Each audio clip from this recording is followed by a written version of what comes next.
There's plenty of YouTube videos telling you what to do after you upload, but what about the steps you should take before you upload? But at the same time, after you've made the video. Does that make sense? These are the 8 actions I take before uploading videos that have helped me get over 300 million views on YouTube. For the longest time, YouTube themselves have said that upload times do not affect video performance. This is a lie, and it's obvious why YouTube would lie about it because they don't want everyone uploading at the same time, creating viewer and server peaks and troughs. It's also obvious anecdotally as there are so many high-profile YouTubers and many others, such as myself, who have observed across thousands of uploads the clear importance of upload timing. To that end, before you post your video, check your main competitor's exact upload times using the Chrome extension YouTube Upload Time. You do not want to compete, for the same reason that movie studios delay releases when they realize that other studios are announcing competing titles. If you post at a similar time, you're going to force your potential audience to choose which video to watch because they have limited time. Instead, by observing what days and times your competitors upload at, you can do one of 2 things. Either upload at the same time on a different day, as that's likely when the audience watches YouTube videos, or 2, upload on the same day and at the same time, but with a twist. Do so only on the weeks you know those creators are not posting. Since many creators will skip certain weeks, you can fill in those gaps when the audience is still looking for their videos. You also need to cross-reference this with your own viewer analytics to find peak times of activity. If you are an actively growing YouTube channel, post just as the peak is starting, so your notifications hit your viewers at the right time. But if you're a new channel with minimum viewership, consider posting several hours before this time. Why? Because the algorithm works much slower for new channels that are not yet scaled. It doesn't prioritize pushing that content as aggressively and will take way more time to understand your video's context and who to promote it to. Over the last few months, I've found that YouTube has anywhere between a 4 to 72 hour time lag when deciding to push new channels' videos into the algorithm, as you can see from all of these examples on channels that I've recently launched. Now there's a lot more complexity on upload timings here, but there isn't time for that in this video, so if you want more information, comment upload below and maybe I'll make a full guide on it. Decide if your video is for your existing audience or trying to reach a new audience, because this should change your approach to every aspect of the content itself, and your title and thumbnail. If you're targeting an existing audience, familiarity is important, so they can quickly recognize your video in their subscriptions or recommendations and then click. In this case, you want to use a similar aesthetic in your thumbnail to your video catalog. But at the same time, you may also want to surprise them, so you might want to pick a shocking title to force them to click. This won't harm how recognizable your video is to your viewers, but it will make them engage more than if you had named your video something similar to one of your previous ones. Alternatively, if you're trying to target a new audience and your video is covering something very different to your existing catalog, then feel free to push the boundaries visually on what you think best reflects your video. Just make sure when you upload you uncheck the box that asks if you want this video to be published to existing subscribers. This way you don't get a lot of early negative CTR data from existing subs who don't recognize your thumbnail and seem disinterested due to the topic change. When a video is published, you'll see this chart appear 48 hours showing you viewer attention, which lets you know when your viewers are engaged and when they're leaving the video. I want you to predict these spots before you upload. Watch your finalized video back before uploading and take note of potential timestamps that you think may cause a fall in retention. This helps you achieve 2 things. 1. You can start to plan if any parts of the video can be removed once it is posted, and still feel organic and make sense to the viewer.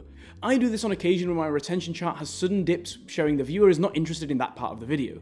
To take this a step further, when you're planning your video, depending on your content structure, you can actually intentionally build in extra parts of the video you think might be interesting to the viewer, but are easily deletable if the audience's reception is initially poor.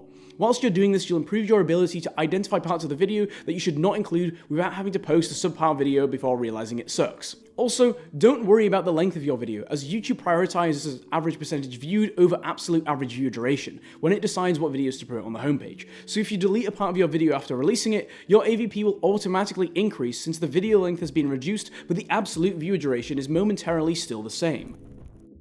The next 4 actions are all heavily linked. If you don't have a thumbnail and title strategy, you do not have a YouTube video, because no one is going to click on it. So before you upload, you need to create 3 different thumbnail compositions so that you can test them over the first couple of days of the video being live. Here are some of mine as an example.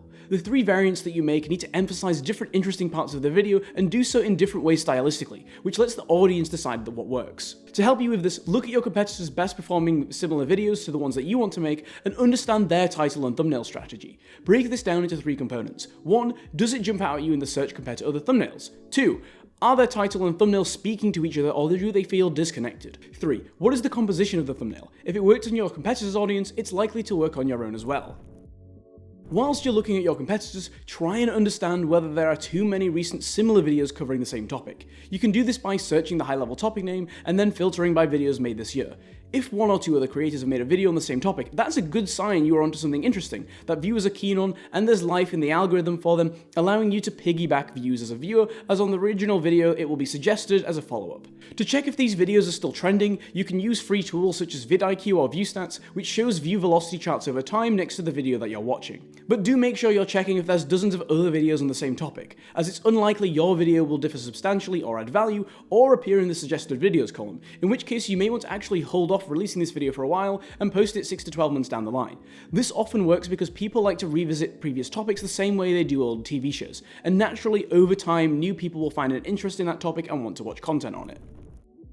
Next, you need to create 2 caption variations for each of your thumbnails. Captions on thumbnails can achieve 3 things. Firstly, they can direct attention towards parts of the thumbnail. For example, this thumbnail of CoffeeZilla pointing out the background is fake. Secondly, they can give your audience extra information and insight into the video by including numbers or charts, like I've done on a number of thumbnails on my channel. Or 3, you can use it to speak directly to your audience. For example, click here, or you won't believe this. But don't forget about your title. You also need to have 3 title variations to match each of the 3 different thumbnails. In other words, you need 9 title variations, because each one might not make sense with the thumbnails that you've designed.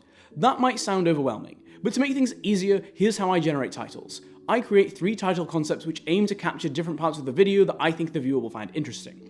Then below them I write subtle variations to optimize the length, as shorter titles perform better on YouTube, as shown by this piece of data analysis.